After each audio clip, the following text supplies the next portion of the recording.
अब जंग चल रही है उसको रोकने के प्रयास रूस और यूक्रेन वाले वो मैं आपको बता दूं। अमेरिका के फ्लोरिडा में जहां ट्रंप का घर है वहां पर मुलाकात हुई थी ट्रंप की और ज़ेलेंस्की की, यूक्रेनी राष्ट्रपति की। और ये मुलाकात कल हुई, प्रेस कॉन्फ्रेंस हुई है अभी थोड़ी कुछ वक्त पहले। और एक लाइन की बात है, बात बनी नहीं। दोनों ने जो है थोड़ा उसको पॉजिटिव टोन देने की कोशिश की कि we were never so close, इतना नजदीक हम कभी नहीं थे शांति के जितना आप पहुंच गए हैं। लेकिन जो कोर इशू है जमीन का, लड़ाई तो जमीन के लिए थी ना। ज़ेलेंस्की जमीन छोड़ने को राजी नहीं है और पुतिन कह रहे हैं कि मैंने जितनी ली है मुझे अभी और जमीन चाहिए। तो सीना हटाने के लिए ज़ेलेंस्की नहीं मान रहा, ये बिल्कुल क्लियर है। तो ट्रंप ने भी साफ साफ कह दिया कि भाई हम ठीक है, अच्छी बातचीत हमारी हुई। और इन्होंने कहा कि मैंने केवल इनसे ही बात नहीं की, मैंने 2 घंटा पुतिन से भी बात की। मतलब ज़ेलेंस्की से फिजिकली मिले और उसी दौरान पुतिन से 2 घंटा बात की है। तो उन्होंने लेकिन फिर अंत में यही कहा कि वो मुद्दा नहीं सुलझ पाया है। Well, thank you very much. We had a terrific meeting. We discussed a lot of things. As you know, I had an excellent phone call with President Putin that lasted for over 2 hours. We discussed a lot of points, and I do think we're getting a lot closer, maybe very close.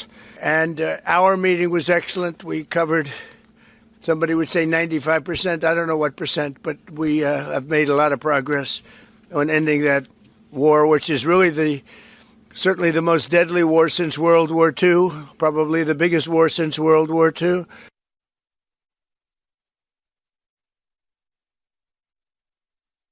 They are telling that Ukraine has to give up Donbass. Just very recent statement coming out. Well, that's what they've been asking for, and there's a dispute about that. So they're going to have to iron that out. That's an issue they have to iron out. But I think it's moving in the right direction. What are the thorniest issues still unresolved after the? Well, I think the land you're talking about. Some of that land has been taken. Some of that land is maybe up for grabs, but it may be taken over the next period of a number of months. And you're better off making a deal now. Look, let me tell you, they have been very brave. They fought very hard and continue to fight very hard and do tremendous damage. How long do you think it'll take to get this last little bit, as you say? अब उन्होंने कहा क्या Trump ने, Zelensky के बगल में खड़े होकर कह रहे हैं कि भाई वो जमीन आप आज नहीं लेगा, पूरी 3 महीने के बाद ले लेगा। बगल में खड़े होकर उसके बोल रहे हैं। और ज़ेलेंस्की ने कहा कि 90% बिंदुओं पर हम सहमति हम बना चुके हैं। वही 10% का तो सवाल है, उसी पर तो बात नहीं बन रही है। सुनिए ज़ेलेंस्की की बात। Colleagues, first of all, I would like to thank President Trump for a great meeting at this amazing place in his home in Mar-a-Lago. And we had a really great discussions on all the topics, and we appreciate the progress that was made by American and Ukrainian teams in these recent weeks. And we discussed all the aspects of the peace framework, which includes, and we have great achievements, 20-point peace plan, 90% agreed, and U.S.-Ukraine security guarantees, 100% agreed. U.S.-Europe-Ukraine security guarantees, almost agreed. Military dimension, 100% agreed. बाकी सारी बातें हो गई, सुरक्षा guarantee की बात हो गई, मैं कितनी सेना रखूंगा वो बात हो गई, लेकिन जमीन की बात पर नहीं बात बनी। अब एक तीसरा पक्ष भी दिखाई दूं आपको, पुतिन का बयान भी है। ये 2 भाई जो है बात करने के लिए बैठे कि झगड़ा से निपटाएं। वो पुतिन से फोन पे बात कर रहे हैं 2 घंटा ट्रंप। अब पुतिन क्या कर रहे हैं, पुतिन जब वर्दी पहन के आते हैं, सेना की वर्दी, तब मानो कुछ हो रहा है। वो फिर एक बार सेना की वर्दी पहन के आ गए। कल ही जब ये मीटिंग चल रही थी तभी की उसी दिन की तस्वीर है। और उसके बाद फिर उन्होंने बयान उन्होंने ये दिया कि मुझे कोई जल्दी नहीं है शांति की। एग्जैक्टली यही बोला है, मुझे शांति की कोई जल्दी नहीं है, मैं अपना मकसद पूरा करने निकला हूं, मैं वो पूरा करूंगा।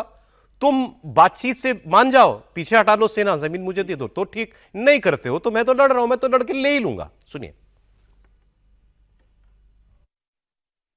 Соприкосновения. Наша заинтересованность в выводе украинских воинских формирований из занимаемых ими пока территорий фактически сводится к нулю. По разным совершенно соображениям. И если киевские власти не желают закончить дело миром, мы решим все стоящие перед нами задачи в ходе специальной военной операции вооруженным путем. त्रिपाठी जी क्या समझे अब आप? 3 बयान सुन लिए हमने, ट्रंप के, ज़ेलेंस्की के, पुतिन के। देखिए, कुल मिलाकर मसला ये है कि शांति तो अब होनी तय है। जब इस तरह की भूमिका किसी भी युद्ध के दौरान बनने लगे तो इसका सीधा सा मतलब ये हुआ कि दोनों पक्ष थक हार गए। पुतिन भी कह भले नहीं रहे हैं अपने आप को, चाहे वो सेना की वर्दी में दिखाएं और चाहे रोज नया तमाशा करें, फिर बीच में उन्होंने बमबारी कर दी थी। लेकिन सच ये है कि दोनों को समझ में आ गया कि ये अनएंडिंग फाइट है। अमेरिका को भी पता है कि अगर ये बहुत आगे तक जाएगा तो उसकी जो बची खुची प्रतिष्ठा है वो भी जाएगी, क्योंकि नेटो की मेंबरशिप की वजह से सब झगड़ा। मुझे ऐसा लगता है कि सचमुच इसमें शांति की तरफ बढ़ रहे हैं, और जहां वो जेलेंस्की को चुप करा दे रहे हैं, भैया इस सवाल का जवाब मत देना कि डोनबास का वो इलाका होगा कि नहीं होगा, तो वो मसला वही है कि भाई मान जाएंगे, उसकी चर्चा कम करेंगे, उसकी बात कम होगी। तो मुझे लगता है पीस प्लान लगभग इंप्लीमेंट होने जा रहा है। चलिए, खैर उम्मीद करें। अब वो भी आपको दिखा दूं मैं, एक युद्ध और बनता दिख रहा है दुनिया में, वो उसकी पूछ के पीछे भी अमेरिका ही है, वेनेजुएला वाला।